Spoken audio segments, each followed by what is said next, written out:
Hey, I'm Mark Hunter, the Sales Hunter, and I'm talking right now about how to have an effective demo call.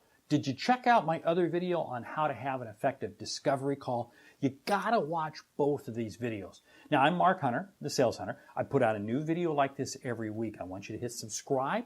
I want you to check out my book, A Mind for Sales, High Profit Prospecting. Jump out to my website. I'm here to help you be successful. But let's talk very hard right now about how do you have an effective demo call. Let me go through the 10 things. Number one, clear outcomes. Make sure the customer is clear as to what the outcomes are at the end of the demo call where they're going to be. And that means you have to be clear. Don't sit there and go in, well, I think we're going to kind of wander here and wander there. No, be very clear.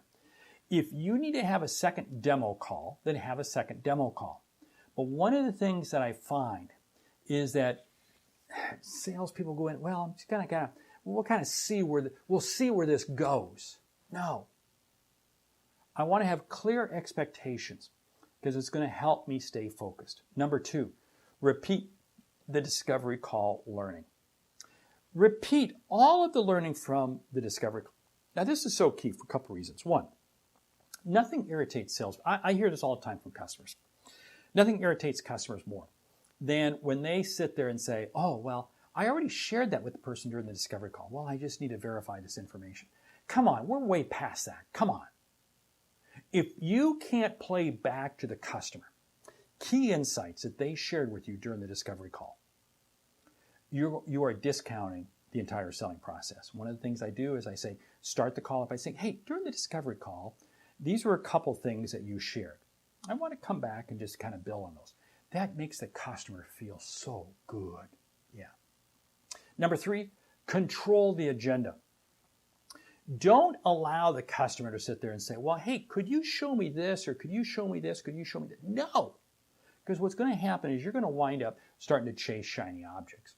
Now, you might say, yeah, but Mark, that's where the customer wants to go. Yeah, but hold it. You know the product better than they do. If this is an issue, then you're going to say, well, we'll set up a separate demo call for this. I tell people who sell SaaS, for instance, you are focused on what the product does, not the administration process behind the scenes. So many times what happens is you're selling it to the user.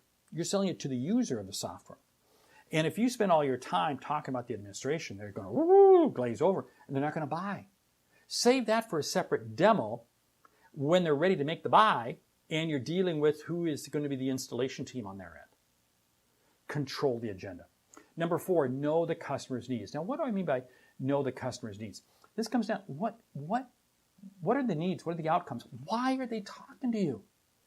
If you can't be succinct in understanding what their needs are, then why are you talking to them? Why are they talking to you?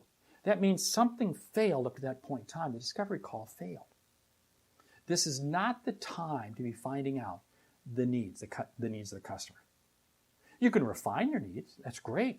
You can add to their needs, but the framework of their needs already has to be discovered before you get to the demo. Number five, know your objectives. Know your objectives. And again, this comes back to clear outcomes. Know your objectives means this is where I intend to have the customer at the end of the call. This is what's going to be the next step. This is what I anticipate is going to be the follow-up items. These are going to be the steps that we're going to be able to do, or we're going to want to do, to be able to close the sale. Be very clear on that. Number six, less is more. Yes, less is more. Don't think for a moment you need to show every element. No. That just glazes people. And I don't care how much people want to see. When I find people say, oh, I want to see every element. You know what they're doing? They're just window shopping. All they're doing is window shopping. They're just looking to find out information that they're going to use someplace else. They're not really interested in you. No. Less is more. I really, in a demo, want to make the demo almost the second piece. The primary piece is the conversation. That's the primary piece. The demo is really just the icing on the cake. Yeah. Which takes us to the next one, which is number 7, stay focused. You got to stay focused. Don't allow them to take you down side paths. Hey, so what happens if I do this? What happens? Now, you may be very willing to have those those conversations. And if that's part of the demo process, that's fine. But don't get off the beaten path. Because what's going to happen is you're going to wind up getting off the beaten path, which is going to wind up getting you into trouble because you're going to wind up, oh, I don't quite know that. If they raise the issue, you know what? Hey, great. Let's set up a follow-up time to talk about this. I'll get another person involved and we'll have a conversation on that. Yeah. Number 8, engaging question. You have to be asking engaging questions. It's not, so do you have any questions? So does that make sense? Do you like it so far? Those are not engaging questions. But those tend to be the primary questions that I hear people asking when it comes to a demo. It drives me nuts. Engaging questions. So how would you see this in the daily process of your company? How would you see this changing what your people are doing now? Engage them. Yes. Number 9, no show and tell. No show and tell. Again, show and tell is something you did in preschool, something you did in elementary school. It's not something you do as an adult. And again, it's embarrassing. I even have to talk about this. It is absolutely embarrassing, but I do. Because again, I see too many sales. What happens is because the demo is being led by a technical person who has no clue about sales.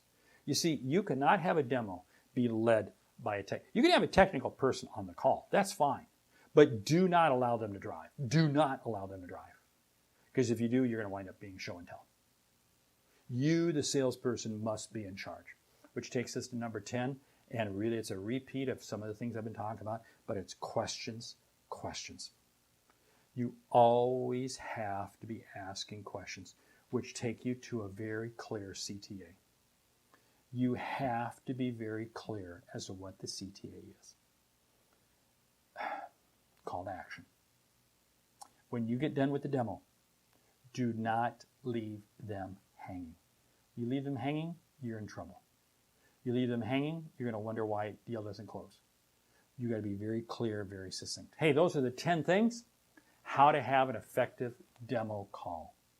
I'm Mark Hunt of the Sales Center. I do hope you hit subscribe, grab the book, go to the website. Hey, check out the Sales Hunter University too. I'm Mark Hunt of the Sales Center.